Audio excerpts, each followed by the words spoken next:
예, 나라가 조금씩 정상화되어 가고 있습니다. 문재인의 날, 김명수의 날도 다 가고 있습니다. 몰락하는 속도가 상당히 빠르게 몰락하고 있습니다. 대법원 대법관들은 실제로 평판사부터 시작해서 쭉 승진을 해갑니다. 법조에 많은 재판 경륜과 경험, 그런 걸 통해서 대법관이 됩니다. 대법관은 일반 평판사보다는 지방법원 판사보다는 그래도 판결을 국가와 국민이 봤을 때 보편적으로 판결해야 함에도 불구하고 김명수 이자가 대법원 이 건물에 들어가고 난 뒤부터는 재판이 아니고 재판이 개판의 연속이었습니다. 개새끼들이 판결해도 이렇게 판결 안 합니다. 집에 기르는 개들이 요즘 얼마나 똑똑합니까? 그런데 김명수 이자는 국민의 국가 품격을 떨어뜨리고 국민의 가슴에 상처를 줘도 이만저만 준 게 아닙니다. 그리고 일제시대 때 강제 노역을 당하고 많은 아픔을 겪었던 분들에게 희망 고문을 준 이게 고문 기술자입니다. 이 김명수 이 개같은 인간이. 그 김명수가 대법원장 되고 난 뒤 엄청난 희망 고문 속에 많은 사람들이 기뻐했다가 슬퍼했다고 하고 있습니다. 기뻐할 일도 슬퍼할 일도 아니었습니다. 양승태 대법원장이 그 대법원장 하면서 이 판결을 어떻게 할까? 어떻게 하면 국제적으로 외교적인 마찰이 없이 또 일제시대 때 살았던 그 선배들에게 가슴에 상처를 주지 않을까? 그런 고민과 고뇌 속에서 재판이 늦어지고 판결이 늦어지고 그 고뇌가 그 판결 속에 묻어 있었습니다. 그런데 그 양승태 대법원장을 이 문재인하고 양승태 김명수가 들었으면서 재판 거래했다 해갖고 다 감옥으로 보냈습니다. 이게 있을 수 있습니까? 김명수는 이거 어떻게 보상할 겁니까? 문재인은 이걸 또 어떻게 보상할 것입니까? 멀쩡했던 대법원장, 멀쩡했던 그 많은 판사들을 감옥으로 다 보냈는데 이거 어떻게 보상할 것입니까? 문재인, 김명수야말로 이건 살인자들입니다. 인격을 살인했고 그분들의 명예를 살인한 살인자들입니다. 그래서 우리는 문재인을 인간 취급 안 하고 문재인을 국가 원수로 취급 안 하고 문재인을 우리는 간첩이라고 말하는 것입니다. 국가를 이렇게 흔들고 이렇게 거들낸 인간이 대한민국에 수없이 많은 간첩들이 왔다 갔지만은 이렇게 문재인처럼 대한민국을 흔든 간첩은 없었습니다. 그렇지 않습니까 여러분? 어떤 간첩이 왔고 어떤 간첩단이 왔지만은 대한민국을 이처럼 뿌리째 통처럼 흔든 놈이 누가 있습니까? 문재인이 아니고는 이렇게 흔든 놈이 없었습니다. 엊그저께 현충일이었습니다.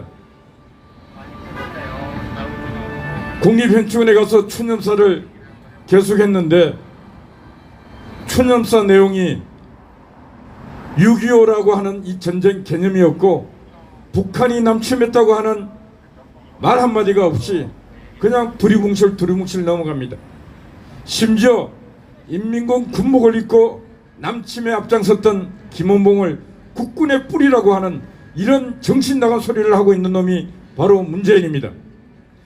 내가 가장 존경하고 신뢰하는 사상가가 간첩 신영복이라고, 이놈이 미친놈이 아니고 이놈이 간첩이 아니고 누가 간첩이겠습니까 여러분? 6월 6일 현충일에 최원일 천안함 함장과 생존자 16명의 병사들이 국립묘지 앞에 서서 문재인에게 욕을 하고 있습니다. 천안함 소행은 누구의 소행인가 문재인은 답을 하라고 말을 하고 있습니다. 문재인은 아직도 공식적인 석상에서 단 한 번도 천안함은 북한의 소행이라고 말한 적이 없습니다. 그래서 대한민국을 사랑하는 사람들은 이 문재인이가 대한민국 대통령이 아니고 김정은의 꼬붕이라고 말하고 있고 시진핑의 꼬붕이라고 말하고 있는 것입니다. 다른 말로 하면 이게 바로 공산주의자라는 것입니다. 왜 천안함 생존자, 천안함 그 폭발 사건이 왜 북한 만행이라고 말하지 못합니까? 그리고 천안함 생존자가 돌아가신 분이, 전사하신 분이 46명, 생존자가 34명이 살아있는데 얼마나 고통스럽겠습니까? 나의 동료들 46명이 물에 수장이 돼서 죽어갔고, 생존자가 그 아픔 속에 지금도 살아가고 있는데 14명, 생존자 34명 중에 14명인가 국가유공자고 나머지는 국가유공자 인정이 안 되고 있습니다. 문재인은 당장, 국방부 장관은 당장 천안함 생존자 모두 전원에게 국가유공자 인정해야 하는 것입니다. 왜 인정해야 하는가? 제주도 4.3 사건, 5.18 숱한 사람들이 진정 대한민국 국가와 국민을 위해서 뭘 했는가 물어봤을 때 정확하게 뭘 했다고 말할 수 있는 것들이 없습니다. 그럼에도 불구하고 그들은 민주화 유공자, 항쟁자 해갖고 수조 원을 돈을 뿌리고 있습니다. 그런데 국가를 위해서 해상 경계하다가 북한군에게 죽어갔던 그 병사들과 살아있지만은 고통 속에 살고 있는 그 병사들에게 왜 국가유공자 칭호 못합니까? 국가가 가난합니까? 왜 군인들을 그렇게 대우 못합니까? 군인들을 대우 못하는 이유가 문재인의 머릿속에 국군의 개념이 없습니다. 내가 국군의 통수권자라고 하는 그런 생각이 없는 자입니다. 문재인은 한나라의 대통령은 그 나라의 국군의 아버지입니다. 국군의 아버지가 그 아들들을 보살피지 못하는데 그게 어떻게 국군의 아버지가 될 수 있습니까? 지금 대한민국은 국군이 만신창이가 되고 있습니다. 문재인 이자가 김정은이 하고 밀약을 하고 와서 훈련이라고 하는 훈련을 전혀 안 하고 있습니다. 그러다 보니까 군인들이 훈련할 때 군인이지 훈련을 하지 않은 군인은 군인이 아닙니다. 그러다 보니까 내무만 막사에서 핸드폰 들고 비트코인 투자하고 주식 투자하고, 아니 군대에서 그런 거 투자해서 돈 딸 수 있습니까? 모두가 돈을 다 잃어서 군대 안에서 다 지금 패배자가 되어 있습니다. 밥맛이 나겠습니까? 밥맛이 없어갖고 밥 먹으러 가니까 배식판에는 반찬들이 많이 있습니다. 지가 먹고 싶은 거 먹기 싫으니까 밥 하나 뜨고 구강개 뜨고 사진 찍어갖고 그냥 올립니다.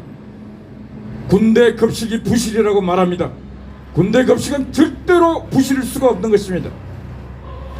80년도에도 급식은 이렇지 않았습니다. 90년대도 이렇지 않았습니다. 2000년대도 이렇지 않았습니다. 2021년 왜 문재인이가 대통령 되고 난 뒤 군대 급식이 이렇게 됐다고 언론이 지랄을 하고 있고 지금 정치권이 발광을 하고 있습니까? 군대 급식은 그렇지 않습니다. 누군가가 지금 군대를 흔들고 있고 누군가가 지금 군대 급식을 장악하려고 공작을 하고 있는 것입니다. 제가 군대 급식을 배급하는 그 군수사령부에 있었기 때문에 제가 이 내용을 누구보다 잘 알고 있습니다. 누군가가 지금 군대를 흔들고 있고 그 급식을 장악하려고 지금 장난하고 있다. 이게 국민의힘 정치인이 와 있지만은 국민의힘 정치인들이 정신을 바짝 차려야 합니다. 나쁜 놈들, 그런 놈들이 지금 대한민국 전체를 흔들고 있다는 사실을 알아야 하는 것입니다. 예, 김명수 대법원, 문재인의 행정부 다 빠른 시간 내에 정리해야 합니다. 그렇지 않으면 대한민국 국민들은 문재인이가 남아있는 시간만큼 그 고통은 이루 말할 수 없는 고통을 겪어야 하고, 국제사회에서는 이런 국가가, 이런 국민이 제대로 대우받을 수 없는 것입니다. 국격, 품격 이런 대우를 받기 위해서 국민들은 일어서야 하는 것입니다. 자존을 위해서도 일어서야 되고 대한민국 국가를 위해서도 일어서야 하는 것입니다. 여러분, 싸우는 것은 강한 자만 싸우는 것이 아니라 용기 있는 자만 싸울 수 있는 것입니다. 탄핵 바람이 불고 거만한 태극기를 흔들었던 애국 시민들, 용기 있던 시민들 다 어디 갔습니까? 싸워야 될 때가 지금입니다. 지금 우리는 싸워야 하는 것입니다. 문재인의 힘이 다 빠지고 문재인이가 요소요소에 지금 구멍이 뚫려가고 있습니다. 이때 우리는 깃발을 들고 문재인의 심장을 향해서 우리는 싸워야 하는 것입니다. 그래야 대한민국의 자유와 공정과 정의가 바로 설 수 있는 것입니다. 그래야 우리 아들 딸들이 그런 세상에서 인간답게 살 수 있는 것입니다. 그런 나를 위해서 국민 여러분, 이제는 나와야 합니다. 코로나도 이제 백신을 맞아가면서 정상화되고 있습니다. 언제까지 코로나 때문에 멈출 수가 없습니다. 국민 여러분, 악마 같은 문재인, 악마 같은 저 김명수, 이런 놈들이 지배하는 세상을 끝장을 내야 하는 것입니다. 그날을 위해서 이제는 광장으로 나와서 그들의 정치, 막가는 정치를 끝장낼 수 있게끔 여러분 행동합시다. 감사합니다.